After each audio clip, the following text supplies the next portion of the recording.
세상의 모든 축구 이야기 풋볼 살롱입니다. 오늘은 축구토토 승패 37회차에 들어온 K리그 J리그 14경기 현미경 분석 및 최종픽 공유로 인사를 드립니다. 지난 승무패 36회차에서 1등 적중자가 나오지 않으면서 약 4억 6천만 원이 이번 37회차로 이월이 되어 있습니다.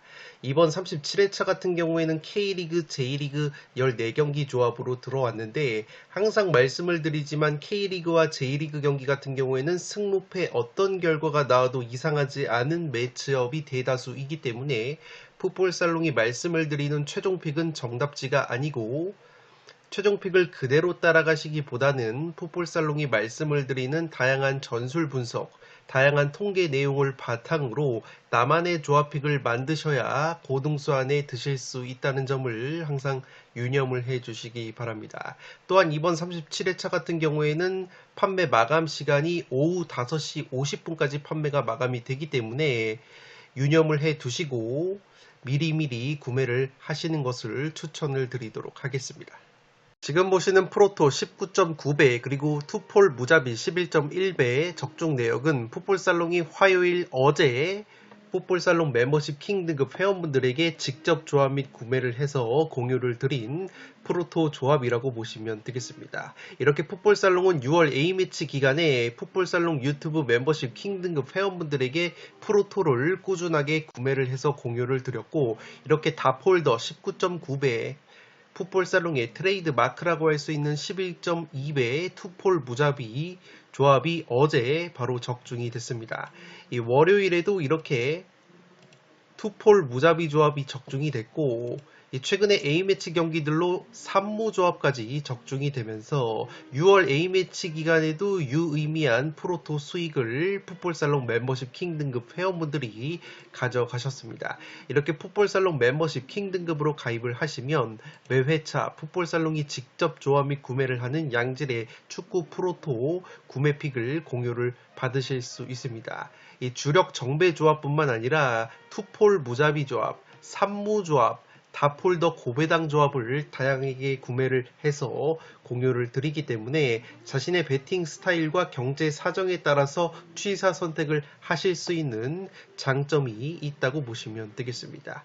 이 프로토뿐만 아니라 풋볼살롱 멤버십 킹 등급 회원분들에게는 이 풋볼살롱이 현미경 분석 동영상에서 말씀을 드리는 축구토토 승무패의 공통 최종픽 96,000원 혹은 64,000원 조합보다 이 폴더 수와 구매 금액을 줄인 압축 승무패 추가 조합픽도 공유를 드리기 때문에 풋볼살롱 멤버십 킹 등급으로 가입을 하시면 프로토와 축구 승무패에서 양질의 추가 조합픽을 받으실 수 있는 혜택이 있습니다. 지금 보시는 프로토 86.9배 적중 내역은 풋볼살롱 멤버십 킹 등급 전용 네이버 카페에서 활동을 하시는 제아의 고수분께서 직접 조합 및 구매를 하신 다음에 카페에 공유를 하신 다음에 적중이 된 내역입니다. 이렇게 풋볼살롱 멤버십 킹 등급으로 가입을 하시면 네이버 카페를 가입을 하실 수가 있고 이 네이버 카페에는 이렇게 6월 달에도 제아의 고수분들께서 공유를 해주시는 양질의 고배당 프로토 조합픽이 적중이 되고 있습니다. 88.7배, 74.4배, 90.8배 등 축구와 농구, 야구 종목을 가리지 않고 제야의 고수분들이 많이 활동을 하고 계시고 양질의 프로토 조합픽을 올려주고 계시기 때문에 풋볼살롱 멤버십 킹 등급으로 가입을 하시면 풋볼살롱의 조합픽뿐만 아니라 네이버 카페에서 활동을 하시는 풋볼살롱 카페 고수분들의 양질의 프로토 승무패 공유픽을 추가적으로 받으실 수 있는 혜택이 있습니다. 끝으로 풋볼살롱이 적극 추천을 드리는 토토부장 채널을 구독과 좋아요를 눌러주시면 양질의 농구와 야구 분석으로 보답을 해드리고 있습니다. 이 야구 시즌에는 야구 승일패 분석을 진행을 하고 있고 농구 시즌에는 농구 승호패 분석을 진행을 하고 있습니다. 토토부장 멤버십으로 가입을 하시면 야구와 농구에서 양질의 프로토 조합픽을 받아보실 수 있습니다. 승모패 37회차 현미경 분석 2부 첫 번째 경기는 8번 경기로 들어온 가시마 대 니가타의 경기입니다. 저는 승무 투폴로 가면서 무승부 2변까지 노려보도록 하겠습니다. 아직 현미경 분석 1부를 보지 않으신 분들은 화면 위로 올라가는 링크를 클릭을 하시면 1번부터 7번 경기 1부 분석을 먼저 시청을 하실 수 있습니다. 이 가시마 같은 경우에는 올 시즌 J리그 우승 경쟁을 펼치고 있습니다. 그만큼 흐름이 좋다는 얘기인데 3연승의 상승세를 타고 있습니다. 직전 하부리그 팀과의 컵대회 홈경기에서도 2대1 승리를 거뒀고 홈경기에서 6승 2무 0패 J리그 홈성적 1등을 달릴 정도로 홈발을 강력하게 받고 있는 가시마 엔틀러스라고 보시면 되겠습니다. 니가타 상대로는 최근에 3연승을 거두고 있고 8승 1무 1패 압도적인 상대 전적의 우위까지 있는 가시마이기 때문에 현재 가시마 쪽으로 투표율이 상당히 많이 몰려있는 경기라고 보시면 되겠습니다. 이 가시마 같은 경우에는 J리그에서 리그 17경기 30골을 넣어주면서 최다 득점 1등을 달리고 있는 팀이기 때문에 공격력이 상당히 뛰어나다고 보시면 되겠습니다. 이 J리그 8경기에서 7승 1무 무패를 달리고 있는 가시마이고 이 가시마의 에이스 공격수인 스즈키 유마 선수가 올 시즌에도 상당히 좋은 모습을 보여주면서 리그 8골 3도움 주중 컵대회에서도 득점포를 가동을 했을 정도로 이 스즈키 유마 선수의 골 감각이 올라와 있는 가시마라고 보시면 되겠습니다. 또한 2선 플레이메이커인 나고 신타로 선수 역시 리그 6경기 기준으로 4골 2도움을 올려주면서 이 스즈키 유마, 나고 신타로 공격 원투펀치의 컨디션이 상당히 좋은 이 가시마라고 보시면 되겠습니다. 이 니가타 같은 경우에는 직전 하부리그 팀과의 컵대회 홈경기에서 4대4 무승부를 거둔 다음에 가까스로 승부차기 끝에 승리를 거뒀습니다. 연장전을 치르고 승부차기까지 치렀기 때문에 이 체력 누수가 어느 정도 있었다고 보시면 되겠지만 어쨌든 승리를 거뒀기 때문에 컵대회 포함해서 5경기 3승 1무 1패 나쁘지 않은 흐름을 보여주고 있습니다. 특히나 니가타 같은 경우가 직전 J리그 경기에서 1등 팀인 마치다 원정에서 3대1 승리를 거두는 이변을 연출한 바 있기 때문에 이 가시마 원정에서도 충분히 도깨비 면모를 보여줄 수 있는 저력이 있는 이 팀이라고 보시면 되겠습니다. 이 측면 공격수 타니구치 선수가 최근에 리그 3경기 무득점 침체에 빠져 있었지만 주중 컵대회에서 득점포를 가동을 했기 때문에 타니구치 선수의 골 감각이 살아난 것은 고무적이라고 할 수 있겠습니다. 또한 또 다른 측면 공격수인 코미 요타 선수 역시 지난 마치다전 득점포에 이어서 주중 컵대회에서도 득점포를 가동을 했기 때문에 양쪽 측면 공격자원들의 골 감각이 살아나 있다고 보시면 되겠습니다. 살롱 코멘트로 제가 이변을 노리는 이유를 정리를 해드리면 가시마 엔틀러스가 수비 상황에서 쇼패스 패턴에 약점이 있다고 보시면 되겠습니다. 지금 보시는 것처럼 가시마가 올 시즌 연두색으로 표시를 해둔 상대의 쇼패스 패턴에 의해서 6골을 실점을 하고 있습니다. 지금 보시는 것처럼 측면 크로스 패턴 5실점보다도 이 쇼패스 패턴에 의해서 6골이나 실점을 하고 있는 이 가시마인데 이 니가타라는 팀이 패스, 빌드업이 상당히 뛰어난 팀이라고 보시면 되겠습니다. 평균 점유율을 보시면 이 니가타라는 팀이 현재 순위는 15위에 머물고 있는데 J리그에서 평균 점유율은 59.4%로 가장 높은 점유율 축구를 구사하는 것이 바로 니가타라고 보시면 되겠습니다. 또한 지금 보시는 것처럼 패스 정확도 역시 85.6%로 J리그에서 가장 높은 패스 정확도를 보여주고 있는 것이 바로 니가타이기 때문에 이 니가타가 의외로 하위권 팀이지만 J리그에서 가장 주도적인 경기를 하면서 패스 횟수와 패스 정확도가 가장 많은 팀 중에 하나라고 보시면 되겠습니다. 실제 지금 보시는 것처럼 니가타가 세트피스 득점 다음으로 두 번째로 많은 득점을 하고 있는 패턴이 바로 쇼패스 패턴이라고 보시면 되기 때문에 이 니가타의 패스 정확도 그리고 점유 축구 패스와 빌드업이 뛰어나다는 점을 고려를 한다면 쇼패스 패턴에 약점이 있는 가시마 입장으로서는 니가타의 빌드업 축구가 상당히 까다로울 수 있는 경기가 될 것으로 생각이 됩니다. 물론 지금 보시는 것처럼 니가타 같은 경우에는 세트피스 실점이 무려 8골이나 되는데 가시마 앤틀러스 같은 경우에는 세트피스 득점이 무려 9골로 스즈키 유마 선수를 필두로 한 세트피스 한 방이 강력한 팀이기 때문에 니가타의 약점이라고 할 수 있는 세트피스 수비를 충분히 공략할 수 있는 그림이 그려지지 않나 싶습니다. 또한 지금 보시는 것처럼 가시마 앤틀러스는 올 시즌 J리그에서 홈 성적이 6승 2무 무패 1등을 달리고 있는 팀이기 때문에 충분히 가시마가 무난히 승리를 거두는 그림도 그려볼 수 있지 않나 싶습니다. 다만 제가 무승부까지 받쳐보는 이유는 최근에 니가타가 1등팀 마치다 원정에서도 3대1 승리를 거뒀었고 이 강팀 킬러 이미지가 다소 있다는 점에서 이러한 도깨비 면모까지 고려한다면 이 경기는 무승부 정도의 이변은 노려볼 수 있는 경기가 되지 않을까 싶습니다. 8번 경기는 승무 투폴로 가보도록 하겠습니다. 9번 경기는 FC 도쿄 대 이와타의 경기인데 승패로 가르면서 이와타 쪽 이변까지 한번 노려보도록 하겠습니다. 도쿄 같은 경우에는 하부리그 팀과의 컵대회 홈 경기에서 3대0 승리를 거뒀다고 보시면 되겠습니다.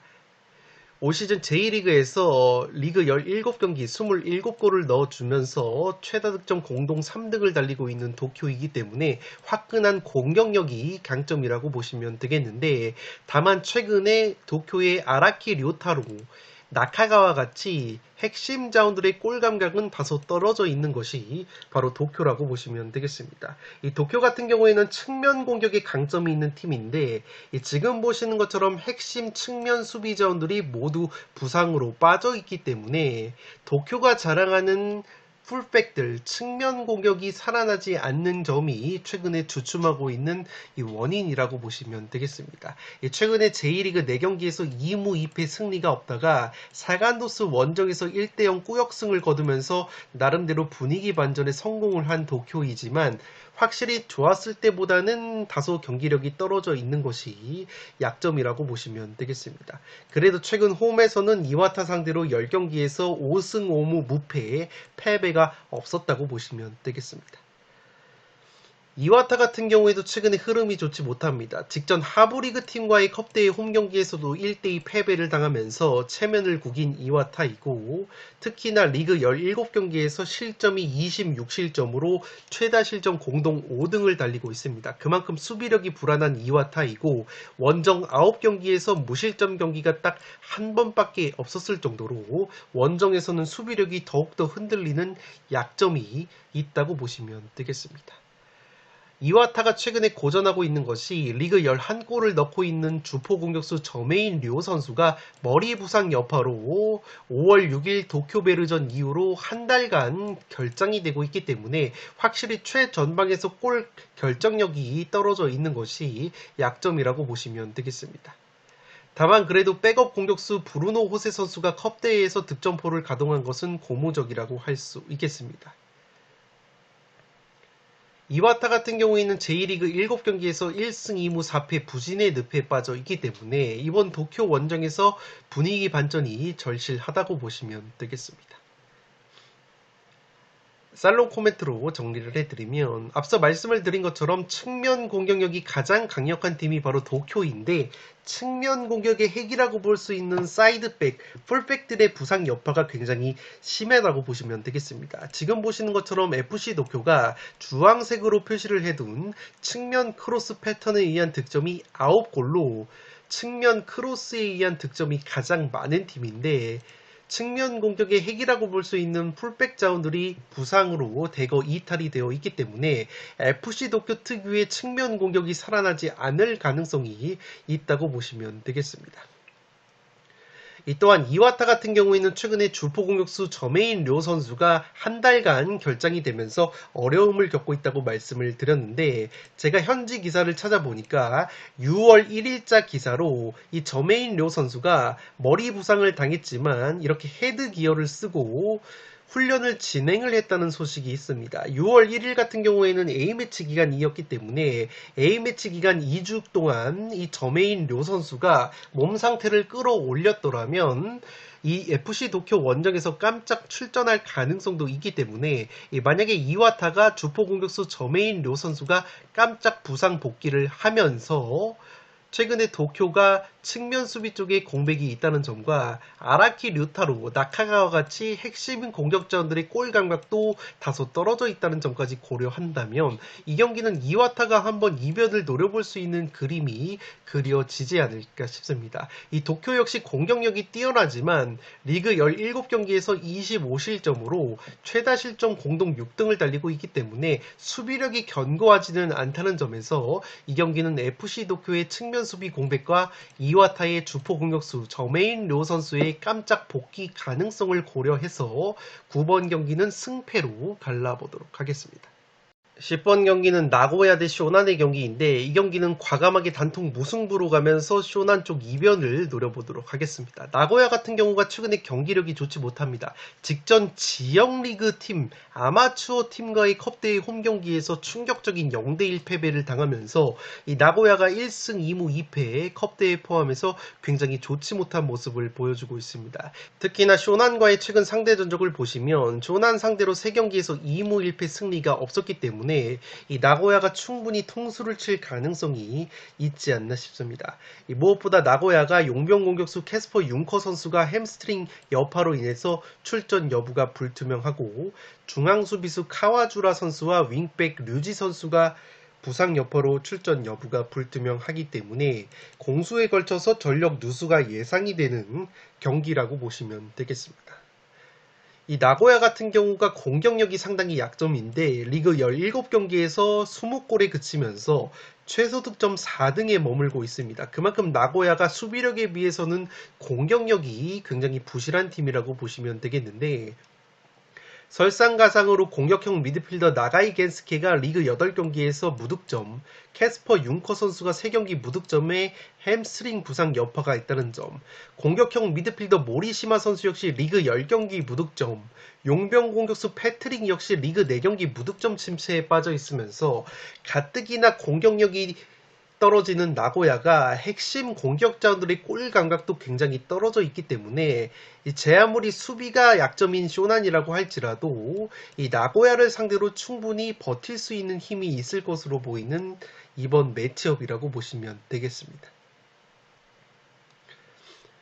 쇼난 같은 경우에도 직전 지역 리그 코난 대학과의 컵대회 홈경기에서 3대1 승리를 거뒀다고 보시면 되겠는데, 이 J리그에서는 꽤나 흐름이 좋지 못하다고 보시면 되겠습니다.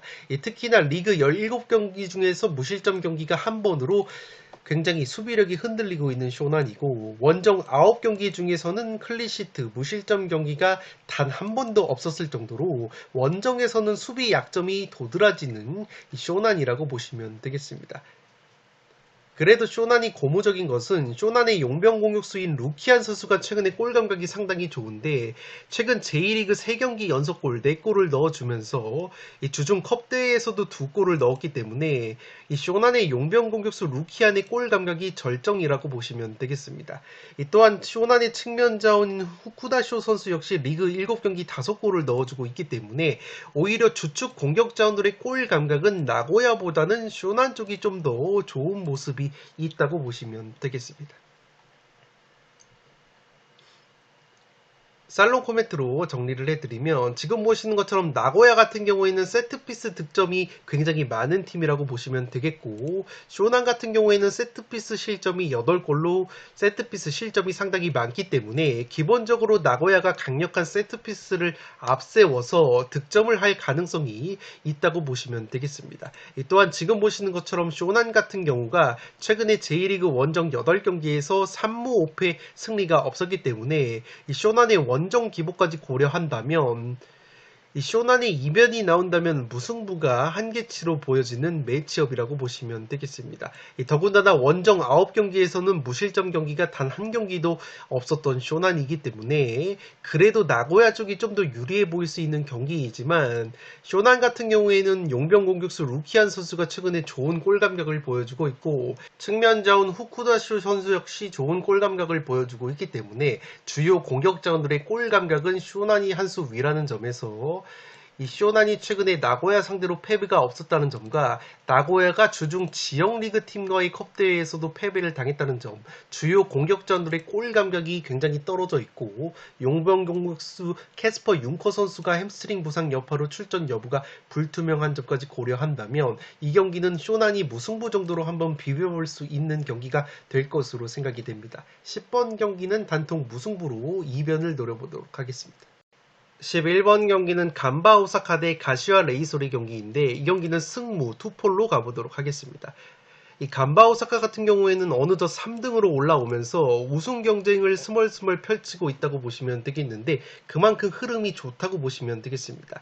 직전 하부리그 후쿠시마와의 컵대회 홈경기에서도 깔끔하게 3대0 승리를 거두면서 이 모든 대회 4연승을 거두고 있고 최근에 가시아 상대로도 5경기 3승 2무 무패를 달리고 있기 때문에 이 여러모로 간바 오사카 쪽이 좀 더 분위기가 좋다고 보시면 되겠습니다. 이 간바 오사카가 최근에 J리그 3연승 포함해서 모든 대회 7경기 6승 1무 무패 상승세를 타고 있기 때문에 이 가시아보다 훨씬 더 좋은 경기력과 분위기를 가지고 있다고 보시면 되겠습니다. 이 간바 오사카가 잘 나가는 이유가 바로 수비력에 있는데 리그 17경기에서 실점이 딱 12골, J리그에서 최소 실점 1등 짠물 수비를 보여주고 있습니다. 그만큼 강력한 수비력이 압권인 간바 오사카인데 한 가지 약점은 공격력이 다소 아쉽다고 보시면 되겠습니다. 이 공격력 같은 경우에는 리그 17경기에서 17골 경기당 평균 딱 한 골에 그치면서 최소 득점 공동 3등을 달리고 있는 간바 오사카이기 때문에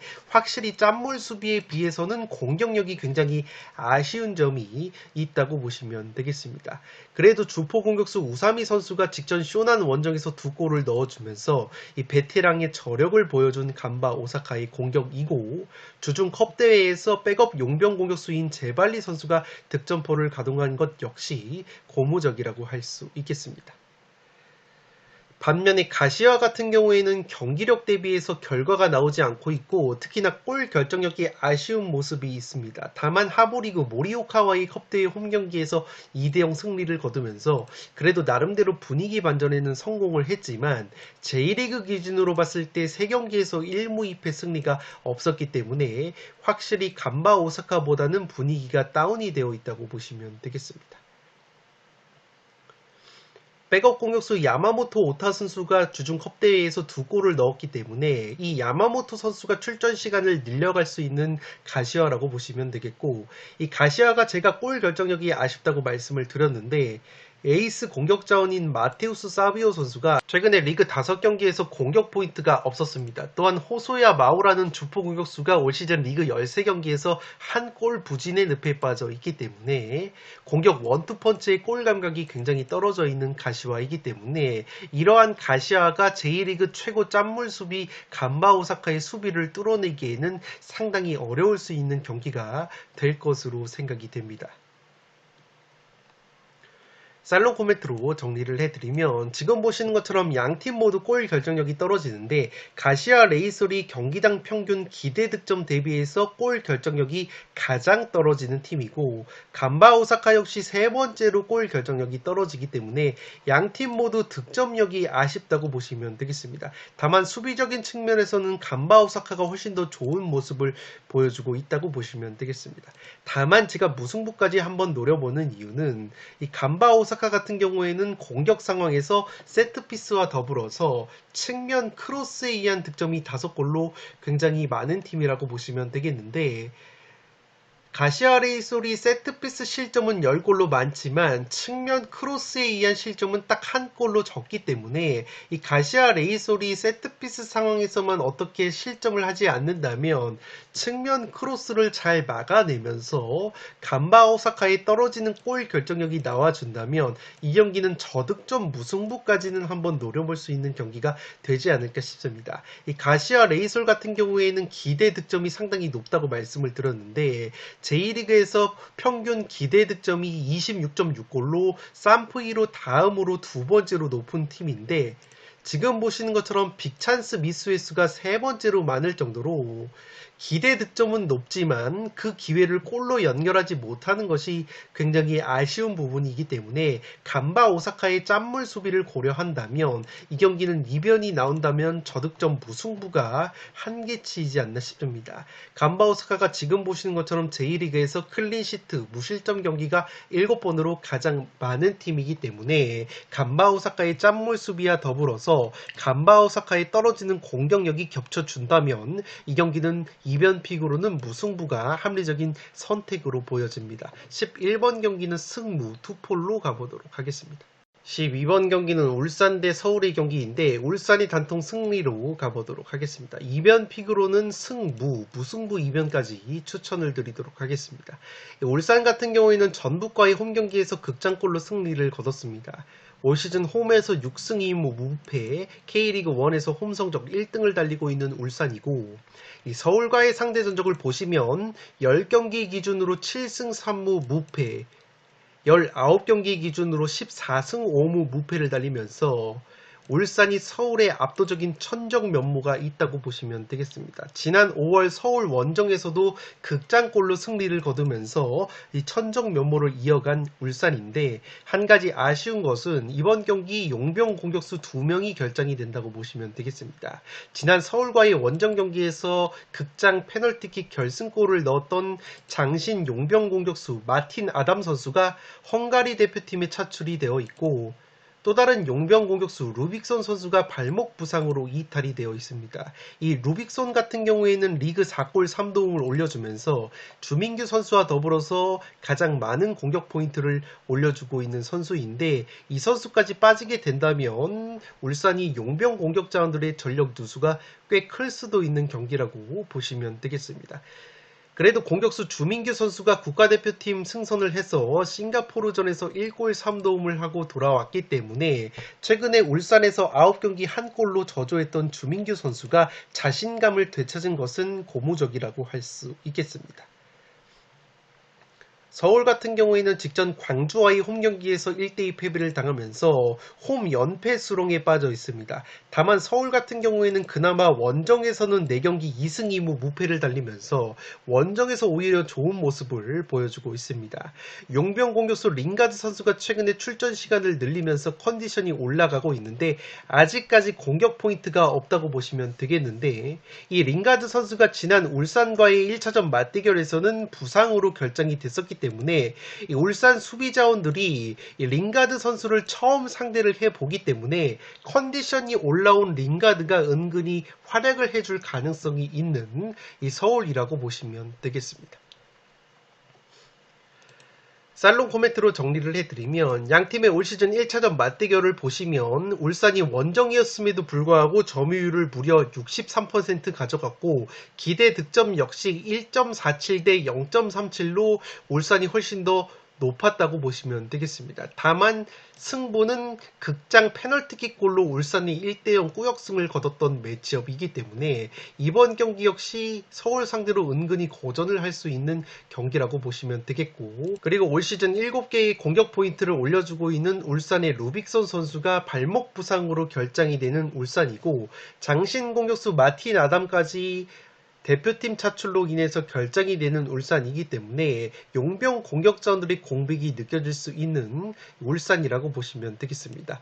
또한 지금 보시는 것처럼 FC 서울이 최근에 원정에서는 이렇게 성적이 굉장히 좋았기 때문에 원정발을 받고 있는 FC 서울이라는 점에서 울산 같은 경우에는 아무래도 A매치 기간에 그래도 국가대표팀에 차출이 된 선수가 K리그 팀들 중에서는 가장 많았었기 때문에 A매치 기간 국가대표 차출로 인한 체력 누수와 용병 공격자들의 전력 누수, 그리고 FC 서울이 최근에 원정에서 오히려 좋은 성적을 보여주고 있다는 점을 고려한다면 이 경기는 이변 픽으로는 무승부까지 한번 추천을 드릴 수 있는 경기가 될 것으로 생각이 됩니다. 12번 경기는 울산의 단통 승리로 가는데 투폴 추천으로는 승무를 추천드리도록 하겠습니다.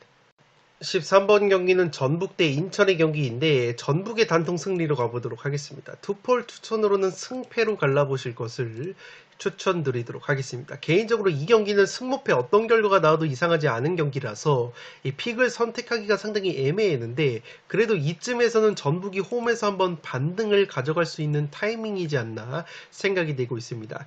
최근에 김두현 감독이 부임한 전북인데 김두현 감독 부임 이후에도 강원, 울산 상대로 2연패를 당하면서 이 감독 교체 효과가 조금은 없어 보이는 전북이지만 경기력 자체는 확실히 나아진 모습이 있기 때문에 최근에 인천 역시 분위기가 썩 좋지 못하다는 점에서 전북 특유의 홈발이 나와준다면 이 경기는 전북이 한번 홈에서 웃고 갈 수 있는 경기가 되지 않을까 싶습니다. 물론 최근에 인천 상대로 두 경기에서 1무 1패, 이미 5월 인천 원정에서 0대3으로 완패를 당했던 전북이기 때문에 인천이 승리를 거둬도 이상하지 않은 경기라고 보시면 되겠는데 그래도 홈에서만큼은 최근에 전북이 인천 상대로는 11경기 9승 2무 무패를 달리고 있다고 보시면 되겠습니다.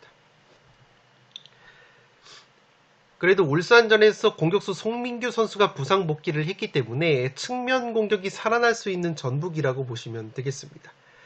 인천 같은 경우에도 직전 수원FC 원정에서 1대3 패배를 당하면서 최근에 리그 6경기에서 1승 3무 2패에 주춤하고 있습니다. K리그 1에서 무승부가 7번으로 인천이 무승부가 가장 많은 팀이기 때문에 이번 경기도 무승부가 나와도 이상하지 않은 매치라고 보시면 되겠고 특히나 홈에서 무승부가 4번으로 많은 전북이기 때문에 이 경기는 사실 승무패가 모두 보이는 경기라고 보시면 되겠습니다. 인천 같은 경우에는 용병 공격수 무고사 선수가 9골을 넣어주면서 K리그 1 득점 선두를 달리고 있고 여전히 리그 7경기 5골로 좋은 골 감각을 보여주고 있는데 최근에 넣었던 4골 중에서 3골이 페널티킥 득점이었기 때문에 이 필드골이 조금은 부족한 무고사 선수라고 보시면 되겠습니다. 물론 지난 전북과의 1차전 맞대결에서 이 무고사 선수가 1골 1도움으로 맹활약을 했었기 때문에 인천 역시 무고사 선수를 앞세운다면 충분히 전북 상대로 좋은 경기를 할 가능성이 있어 보입니다. 용병 공격수 제르소 선수가 최근에 3경기째 공격 포인트가 없는 것은 아쉽다고 볼 수 있겠지만 지난 전북과의 1차전에서 어시스트를 기록한 바 있는 인천의 제르소이기 때문에 이 제르소 선수 역시 전북 상대로 좋은 기억이 있다고 보시면 되겠습니다. 이 살롱 코멘트로 정리를 해드리면 제가 인천 쪽 결과가 나와도 이상하지 않은 경기라고 말씀을 드리는 이유는 1차전 통계를 보시면 인천이 홈에서 3대0 완승을 거뒀고 점유율은 40대 60으로 밀렸지만 기대 득점을 보시면 인천이 2.03 전북이 0.39로 공격의 효율성 측면에서 확실히 앞섰던 인천이라고 보시면 되겠습니다.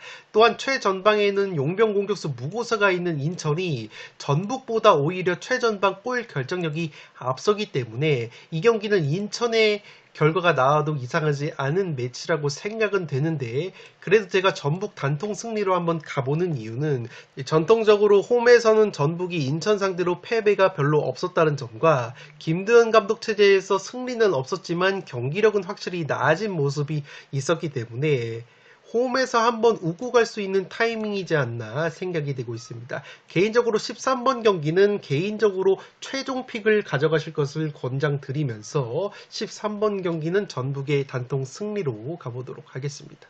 마지막 경기는 대구 대 제주의 경기인데 단통 무승부로 가보도록 하겠습니다. 대구 같은 경우에는 최근에 흐름이 너무나도 좋지 못합니다. 3연패 수렁에 빠져있고 올 시즌 K리그 16경기에서 14골, 최소 득점 1위 빈공을 보여주고 있습니다. 물론 제주 같은 경우에도 최소 득점 공동 2등 16경기에서 15골에 그치고 있기 때문에 양팀 모두 빈공을 보여주고 있다는 점에서 이 경기 역시 0대0이나 1대1의 저득점 무승부가 예상이 되지 않나 생각이 되고 있습니다.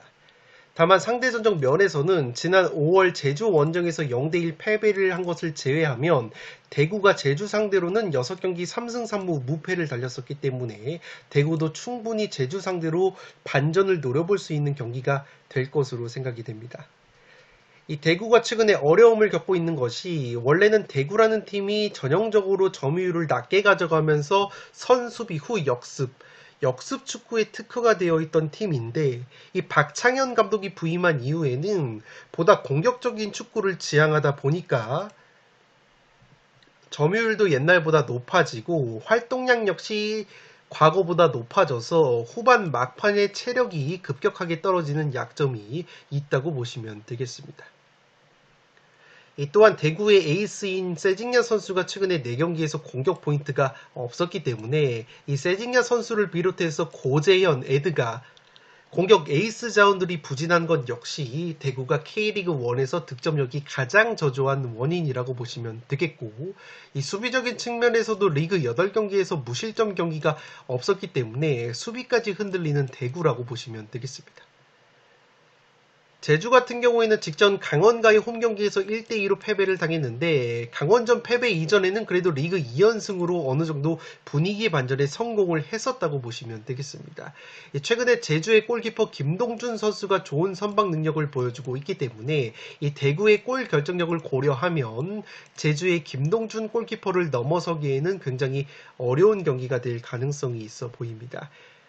다만 제주 역시 용병 공격수 헤이스 선수가 리그 14경기에서 무득점 침체에 빠지면서 이 대구의 세징야가 부진한 것과 마찬가지로 제주 역시 헤이스 선수의 골 감각이 떨어져 있는 것은 아쉽다고 보시면 되겠습니다. 그나마 최근에 부상 여파로 빠져 있었던 용병 공격수 유리 조나탄 선수가 이번 경기는 복귀 가능성이 있다는 것은 제주에게는 굉장히 호재라고 보시면 되겠습니다. 제주 같은 경우에는 확실히 김동준 골키퍼가 버티고 있는 수비가 강점인데 최소 실점 공동 3등을 달리고 있다는 점에서 제주가 수비적인 측면에서는 확실히 대구보다 앞서는 부분이 있다고 보시면 되겠습니다. 살롱 코멘트로 정리를 해드리면 지난달 펼쳐졌던 양팀의 1차전 맞대결은 제주가 1대0 승리를 거뒀는데 당시 경기 내용을 보시면 상당히 5대5의 경기 내용이었다고 보시면 되기 때문에 이번 경기도 상당히 팽팽한 내용이 예상이 된다고 보시면 되겠습니다.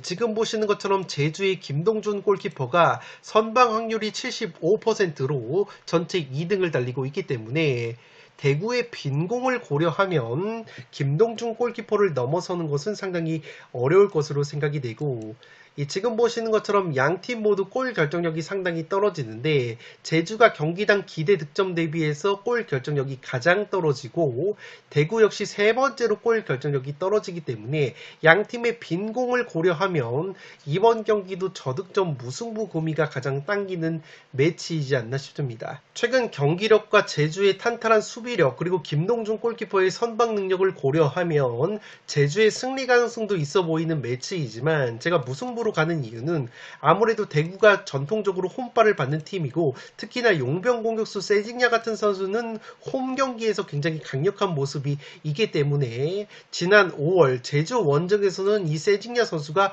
후반 14분에 투입이 돼서 경기를 그렇게까지 많이 소화하지 않았었기 때문에 이 세징야 선수가 홈에서 한 방 터트려 준다면 대구도 충분히 무승부까지는 노려볼 수 있는 경기가 될 것으로 생각이 됩니다. 14번 경기는 단통 무승부로 가보도록 하겠습니다.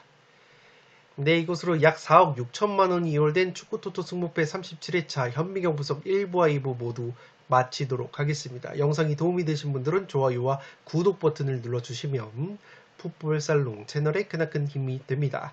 구독 버튼 옆에 종 모양의 알림 설정을 해주시면 그 누구보다 빠르게 양질의 축구, 승무패, 프로토 관련 분석 컨텐츠를 만나보실 수 있습니다. 지금까지 풋볼살롱이었습니다. 감사합니다.